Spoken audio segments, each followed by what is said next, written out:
ચાલો આજે એક એવી વાર્તા સાંભળીએ જે શક્તિ અને અભિમાનની છે. આ વાર્તા છે મહાભારતના મહાન યોદ્ધા ભીમની, જેમની પાસે અપાર શક્તિ હતી, પણ એ જ શક્તિ એમના અભિમાનનું કારણ બની ગઈ. ભીમને મનમાં એવું વસી ગયું હતું કે એમનાથી વધુ બળવાન આ દુનિયામાં કોઈ છે જ નહીં, અને આ જ માન્યતા એમના જીવનના સૌથી મોટા પાઠ તરફ દોરી જવાની હતી. ભીમની તાકાત કોઈ સામાન્ય ન હતી, એમનામાં 100 હાથીઓનું બળ હતું. પણ જુઓ, ભગવાન પોતાના ભક્તને ક્યારેય અભિમાનમાં રહેવા દેતા નથી. એટલે જ શ્રી કૃષ્ણએ ભીમના કલ્યાણ માટે એક સુંદર લીલા રચી.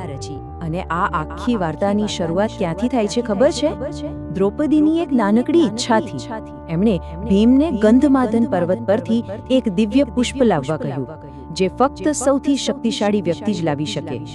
બસ ભીમ તો નીકળી પડ્યા, ગદા ખભે મૂકી, જાણે કોઈ મદમસ્ત હાથી જઈ રહ્યો હોય, જેને પોતાની તાકાત પર પૂરો ભરોસો હોય. એકદમ બેફિકર થઈને એ આગળ વધી રહ્યા હતા. બધું બરાબર ચાલી રહ્યું હતું. ભીમ પોતાની જ ધૂનમાં આગળ વધી રહ્યા હતા. પણ અચાનક એમના પગ ત્યાં જ થંભી ગયા. માર્ગમાં એક અણધાર્યો અવરોધ આવ્યો.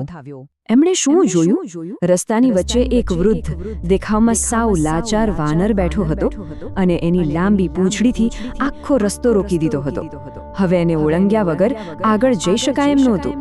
એટલે ભીમે પોતાના બળના જોશમાં થોડી તુચ્છતાથી એ વૃદ્ધ વાનરને હુકમ કર્યો. વાનરે બહુ શાંતિથી જવાબ આપ્યો, ભાઈ, હું તો બહુ ઘરડો અને કમજોર છું. મારામાં એટલી તાકાત નથી કે હું પૂંછડી હટાવી શકું.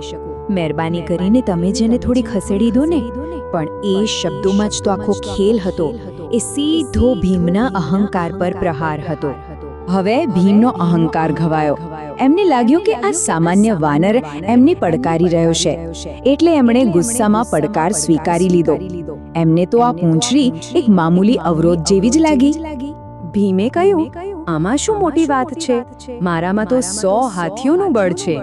એમ કહીને પહેલા ડાબા હાથથી પૂંછડી હટાવવાનો પ્રયત્ન કર્યો, પણ એ જરાય ના હલી.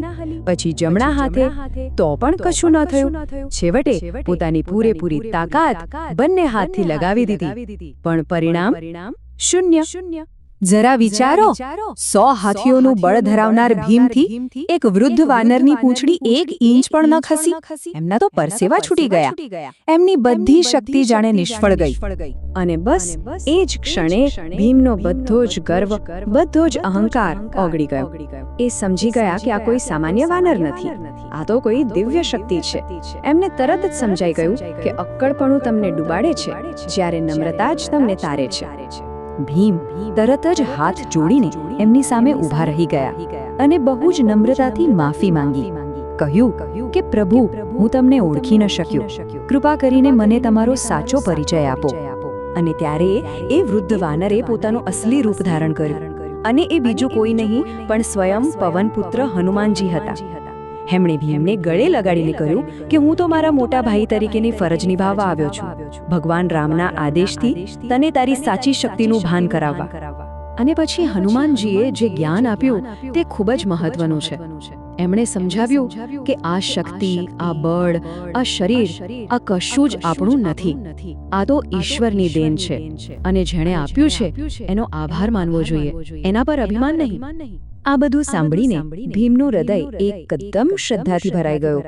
એટલે એમણે હનુમાનજીને વિનંતી કરી કે સમુદ્ર પાર કરતી વખતે તમે જે વિરાટ રૂપ ધારણ કર્યું હતું એના મને દર્શન કરાવો. અને પછી શ્રી રામનું સ્મરણ કરીને હનુમાનજીએ પોતાનું સ્વરૂપ મોટું કરવાનું શરૂ કર્યું. આ દ્રશ્ય જોઈને ભીમ તો સ્તબ્ધ જ થઈ ગયા. એ એટલા વિશાળ થતા ગયા, એટલા વિશાળ કે એમનું માથું આકાશને અડવા લાગ્યું. ભીમ તો ક્યારેક એમના ચરણોને જોતા, તો ક્યારેક એમના મસ્તકને, પણ એ એની ટોચ જોઈ જ નહોતા શકતા. અને ત્યારે પણ હનુમાનજીએ બહુ શાંતિથી કહ્યું, ભીમ, મારા આ રૂપને તું પૂરેપૂરું જોઈ નથી શકતો, પણ શ્રીરામની કૃપા હોય તો હું આનાથી પણ મોટો બની શકું છું. આ સાંભળીને ભીમ બધું જ સમજી ગયા.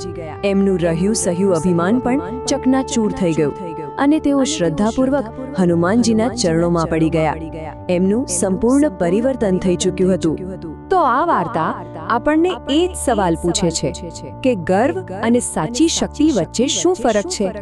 કદાચ સાચી શક્તિ એ છે જે નમ્રતામાંથી જન્મે છે અને હંમેશા ઈશ્વરને સમર્પિત હોય છે, જ્યારે ગર્વ એ તો વિનાશનું જ બીજું નામ છે.